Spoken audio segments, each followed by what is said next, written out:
सभी साथियों को नमस्कार। साथियों, आप सभी का स्वागत है हमारे इस मंच पे। एक ऐसा मंच जो आप तक बीएड टेट 2011 72,825 की जो भर्ती हुई थी उसकी प्रत्येक जानकारी जो सत्य है और जो ऑथेंटिक है, सिर्फ वही जानकारी आप तक पहुंचाई जाती है और इससे ज्यादा इस मंच का कोई मकसद नहीं है। तो साथियों, अगर आप चाहते हैं कि भविष्य में आपसे जो है हर सत्य बात जो इस भर्ती में घटित हो रही है और हर ऑथेंटिक न्यूज जो बताई जा रही है, जो हमको मिल रही है, वो अगर आप तक पहुंचे तो साथियों इस वीडियो को कम से कम आप जो है अधिक से अधिक शेयर जरूर करिए, लाइक जरूर करिए और सबसे महत्वपूर्ण बात है कि इस चैनल को सब्सक्राइब कर लीजिए ताकि आपसे कोई बात भी छूटे ना। मैं आपसे वादा करता हूं कि अगर आप इस चैनल के थ्रू बने रहे तो आपको इस भर्ती में जो कुछ भी सत्य हो रहा है, जो कुछ भी पर्दे के पीछे हो रहा है, वो सारी जानकारी आप तक पहुंचती रहेंगी। तो साथियों, बात को ज्यादा लंबी ना करते हुए आप सभी का स्वागत करते हैं और अब हम आपको बताने जा रहे हैं साथियों कि इस भर्ती में वर्तमान में जो हो रहा है उसको हम जो है कहीं ना कहीं हम उसको बताएंगे आपको कि भर्ती में हो क्या रहा है, क्या होना चाहिए, कैसे क्या हो सकता है जिससे अधिक से अधिक लोगों का भला हो सके। तो साथियों, सबसे पहले तो ये बता दूं कि ये जो भर्ती चल रही है और जो वर्तमान में कंटेंट पिटीशन चल रही है, उस कंटेंट पिटीशन में अगर साथियों मैं ये कहूं कि हमें उन भाइयों का आभार व्यक्त करना चाहिए, उन रिस्पोंडेंट का आभार व्यक्त करना चाहिए जिन्होंने इस भर्ती को शुरुआत की,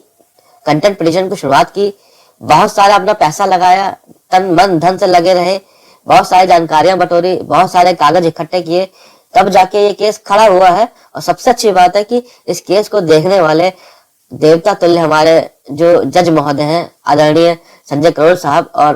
प्रसन्ना बी वाले साहब, इन दोनों के आशीर्वाद से आज ये केस इतने पुख्ता तरीके से और इतनी पुख्ता जगह पे खड़ा हुआ है, ऐसी जमीन पे खड़ा हुआ है कि यहां से आपके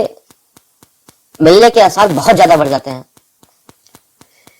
तो साथियों, मैं आपको कुछ तथ्यों से अवगत कराना चाहूंगा कि कैसे इस भर्ती में अधिक से अधिक लोगों को लाभ हो सकता है। तो साथियों, मैं बता दूं कि एक एग्जाम्पल के थ्रू मैं आपको बताना चाहता हूं, आप मेरी बात समझ जाओगे। साथियों, मैं बताना चाहता हूं कि अगर मान लीजिए हम रेलवे की बात करते हैं, ठीक है, आपको अपने गंतव्य स्थान तक पहुंचने के लिए सबसे ज्यादा जो जरूरी होती है वो होती है ट्रेन। और ट्रेन का सबसे महत्वपूर्ण पार्ट होता है इंजन, और उस इंजन को चलाने वाला जो ड्राइवर होता है वो सबसे अहम व्यक्ति होता है जो उस ट्रेन को गंतव्य तक पहुंचाएगा। तो साथियों, मैं आपको बता दूं यहाँ पे कि वर्तमान में इस भर्ती में अगर डिब्बे जो है या जो आपका बोगी है, वो बोगी है आपका वह लोग जो 14,000 और 16,000 की लिस्ट में नहीं है, वो अभी के परिप्रेक्ष्य में सिर्फ बोगी है साथियों। और आपका इंजन क्या है? आपका इंजन जो है वो आपका 14,851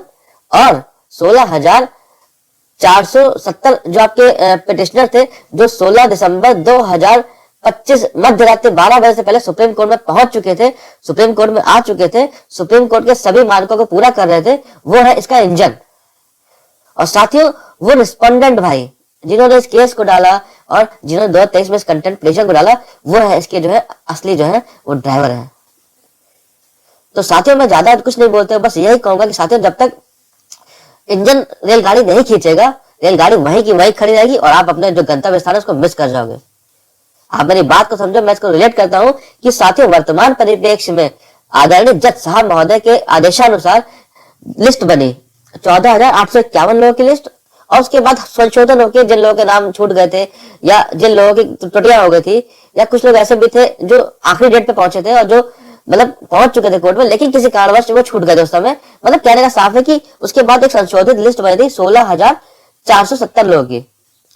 तो साथियों, वो 16,470 वर्तमान में इस नियुक्ति का सबसे बड़ा आधार है साथियों। और अगर वो आधार ही नहीं रहेगा तो यकीन मानिए कि किसी को कुछ भी नहीं मिलने वाला, वापस फिर वहीं पे पहुंच जाएंगे जहां पे सब पहले थे साथियों। क्योंकि 16,000 की जो लिस्ट है वो माननीय सर्वोच्च न्यायालय के न्यायाधीश महोदय के आदेशानुसार और उनके द्वारा बनाए गए क्राइटेरिया, जो उन्होंने 3 क्राइटेरिया बनाए थे जिसके आधार पर ये लिस्ट तैयार हुई है। और वो क्राइटेरिया क्या थे? सबसे पहला क्राइटेरिया ये था कि अभ्यर्थी को 2011 के आवेदन फॉर्म जो मायावती जी ने निकाला था उसमें उसका आवेदक होना अनिवार्य है, पहला पॉइंट।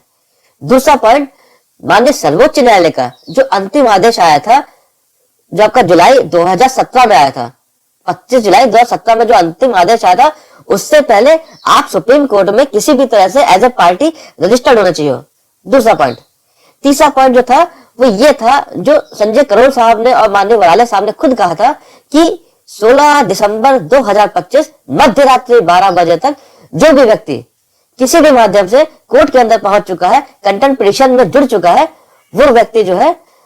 इस पे एलिजिबल होगा। तो ये 3 क्राइटेरिया बने और इन 3 क्राइटेरिया के आधार पर साथियों 16,470 की लिस्ट बनाई गई, जो कि वर्तमान में अमर हो चुकी है।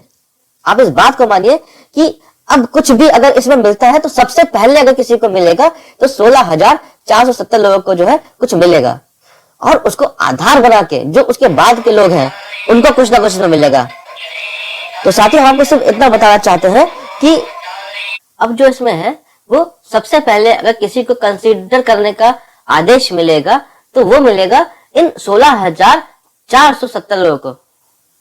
और उनके आदेश देने के बाद, ठीक है, उसके आदेश देने के बाद नई राहें खुल जाएंगी उन लोगों के लिए जो 16 तारीख के बाद जो है वो सुप्रीम कोर्ट पहुंचे हैं या जो अभी तक जो है कहीं ना कहीं किसी माध्यम से पहुंचने की प्रयास कर रहे हैं। लेकिन साथियों 100 की सीधी बात यहाँ पे सिर्फ इतना कहें कि अभी हमारा सबसे बड़ा कर्तव्य यह है कि जितनी जल्दी हो सके उतनी जल्दी 16,470 की लिस्ट को फाइनल कराया जाए, क्योंकि जब तक इनका फाइनल नहीं होगा हकीकत माने किसी को कुछ भी नहीं मिलेगा, और कहीं ना कहीं आप लोग के आपसी मतभेद और आपसी जो आप छीटाकशी करते हो उस सबका रिजल्ट ये निकलेगा कि सब खारिज हो जाएगा और सारी मेहनत पानी फिर जाएगा।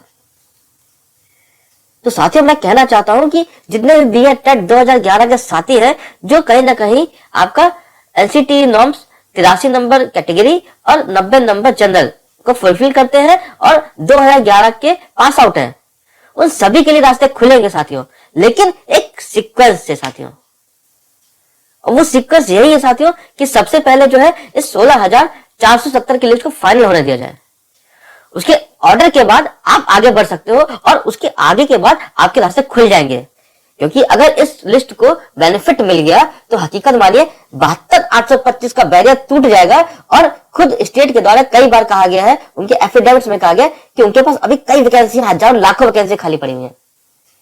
तो आप समझ सकते हो साथियों कि आपको क्या चाहिए। आप चाहते हो कि आपने जो 16 के बाद है लोग हैं जो 16 के बाद कहीं ना कहीं किसी भी माध्यम से जो भी आए, क्या वो ये चाहेंगे कि हमारा जो है वो लोगसी खत्म हो जाए? क्योंकि साथियों मान के चलिए कि इतनी अच्छी कोर्ट की बेंच शायद दोबारा कभी फिर ना आए। तो मेरा मानना यह है साथियों कि एक बार ये 72,825 का बैरियर टूट गया तो हकीकत मानिए जब तक कोई नई वैकेंसी आएगी उससे पहले उनको जो है इस भर्ती को क्लियर करना पड़ेगा। तो जहां तक अगर सभी साथियों को बात समझ में आ गई हो तो साथियों आप लोग समझदार हो, आप लोग पढ़े लिखे हो, आप लोग योग्य हो, और मैं भी ये चाहता हूं कि इस भर्ती में अधिक से अधिक लोगों को जो है लाभ मिले। वो लाभ साथियों मिल सकता है वर्तमान के परिप्रेक्ष्य में, जिस तरह माननीय जज साहब इस केस को बहुत अच्छी तरह से रीड करके उसको आगे लेके जा रहे हैं, हकीकत माने बहुत से लोगों का फायदा होगा। लेकिन सर्वप्रथम जो है 16,470 की जो लिस्ट है उसके फाइनल ऑर्डर आने के बाद। तो साथियों इसी उम्मीद के साथ कि मेरा ये वीडियो आपको इंफॉर्मेटिव लगा होगा, आपको सही तथ्यों की नॉलेज हुई होगी, और कहीं ना कहीं आप समझ पा रहे होगे कि हमारे द्वारा कही गई बात कहीं ना कहीं सच है। आप खुद रियलाइज करना। अगर इसका एग्जांपल एक और लेते हैं, अगर मान लो आप जो है आप रेलवे का टिकट लेना चाहते हो तो आप लाइन में खड़े होगे ना, और लाइन में जो बंदा आगे लगा है पहले वो टिकट लेगा ना। जो बंदा लाइन में पहले से लेकर 5 नंबर पे लगा है और जो लोग जो है 30 से लेकर 35 लोगों के बीच लगे हैं, क्या 1 से 5 वालों की टिकट लेने से पहले आपको टिकट मिल सकती है? नहीं मिल सकती। इसी तरह साथियों आपसे फिर मैं ये कहना चाहूंगा कि एक बार ये जो आपके आगे हैं